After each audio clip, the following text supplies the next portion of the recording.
All right. Fair to record. I think we're all set and ready to go. Yeah. That kid Adam told me that there's this great sound right over there. That's where I got muddy. Suck it up. I'm not walking through that shit. Maybe we'll go around. Yeah, you go. Just follow this path. Hi, I'm Lorenzo from Skidnews, and today we're joined by Chris Hoff and Sam Harnett. Yep. Yeah. How you doing, guys? Good. Doing great. Yeah, excited to be here. Yeah. So first question, how would you best describe your show to someone who's never heard or experienced it? Not just your show, but also like your tour. Basically, I think our show it's a show that is focused on sound, first and foremost, and it's a show that kind of wants to take the attention and focus away from language, mostly. We want to tell kind of stories, but not really with our language and words, but through the sound itself, I would say. And I would add to that, we're in a medium radio that is based on sound, but you actually hear not a lot of sound on the radio. You mostly hear talking. Usually two white dudes talking, giving their opinions, screaming, yelling, or in the public radio sense, telling really beautiful stories, but always telling a story and always sort of creating a narrative and leading you through some narrative. And we wanted, in our show, to create a space where the sound is really the forefront and the focus. And that's kind of why we chose the format that we did. We made a really short show. It's 90 seconds, which in podcast terms is tiny. Yeah. And the reason we did that is then we didn't have to have this long story. We didn't have to create a narrative where you're trying to figure out what comes next. You can just really listen and get carried away by a sound. How did you come up with the idea for the tour?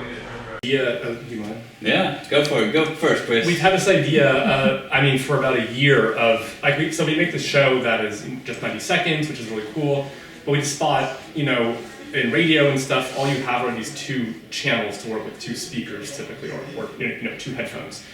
And we were just thinking, these sounds are so much bigger than that. It seems like we could, if we had enough space, we could actually make these sounds fill an entire space and go all around you and move all around you. And it just seemed like that, nobody's really doing that in our world, in our radio world, and that just seemed like a really exciting opportunity to play with the boundaries of what sound can do. And we had no idea what we were doing when we first tried to do it. So Chris is the sound engineer, and he was mixing stuff theoretically of what he thought it would sound like on 8 nice speakers because we just didn't have them. So it was a lot of just playing around, and then this kind of experimental music art gallery. We talked to them about it, and this is awesome. We want to give you a shot to put this on, and we did, and it was really, really fun. Yeah. So what's been your favorite episode you made so far, or the coolest sound you've heard? A tough question. Yeah. You know what? I would say people always ask that, but I guess what I would say sort of with our show too is actually the sound itself and what the sound is doesn't matter that much. Really we realized the goal of our show is to create a space where you're listening to something. What that something is specifically doesn't quite matter. We just want to kind of get you into a zone where you would listen to anything even mundane things, we have things like bridges and ants, which listening to them is really kind of new and innovative. But Chris did an episode where he was just pouring water through a funnel into bottles. It's This is water draining through a funnel. It's the most mundane thing ever, but it makes a really cool sound. I really like that episode because you would never think to make a thing out of that people would go and listen to, but we created a space where a sound like that can actually exist and people will pay attention to it. And in that space, they'll kind of get a second or 30 seconds to just kind of have some spaces around. I think from a concept standpoint, I really like this one that we do about debate, high school debates, because that one is this interesting thing where we could probably all just say this is the sound of high schoolers debating, and we could just play this kind of incredible sound, and that whole sound just tells this entire narrative. In 30 seconds, you get this entire narrative without us having to say anything. It's so conceptually good. But as a sheer, pleasing sound. Either I really like the funnel, the water in the funnel, but I also really like our first episode, which was about mud pots.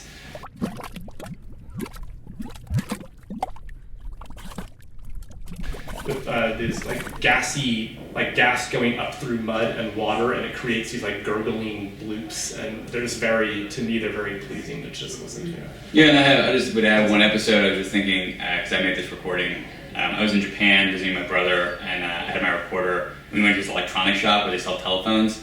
And in Japan, when they sell telephones, they have all the telephones ringing and the answering machines going, so you could hear them. But it's like this cacophonous environment. It's kind of horrible. And so I just like pulled my recorder out and I recorded all of these different telephones going. And there's like the store music is like this really funny, weird song. And we made an episode out of that. And I don't know, I really like that it's just this kind of spontaneous environment I was in, and it's just like these absurd sound, all these telephones ringing. So how do you come up with new ideas for every episode? Just do whatever, or? Kind of. I mean, Kind of. I think it's more like you get into this mode of thinking about the world in these terms, and then you listen to everything. And all of a sudden, you're like, well, what does that sound like? Does that make a sound? Is that sound interesting? At this point, people come to us with ideas. They, or as like I'm a reporter in my day job, and I'll come across a sound that's great. Or it's just like kind of just sitting in a chair and thinking abstractly about what could sound cool, and then you just like research it a lot. We've got a lot of stuff from other people, from other artists or other recordists. We reach out to them, and like the ants episode, we were just thinking like, oh yeah, we're gonna, like animals, like maybe like do ants make sound? And then like we found this guy in Australia who made this awesome recording, and we reached out to him and he gave it to us, and And actually, just here, I was talking to Adam, a Skidmore student, and I was like, is there any good sounds at Skidmore? And he pointed right over there, he said, there's a big water tower. You guys should just go and just throw rocks at it, it'll make this like great, they sound like lasers.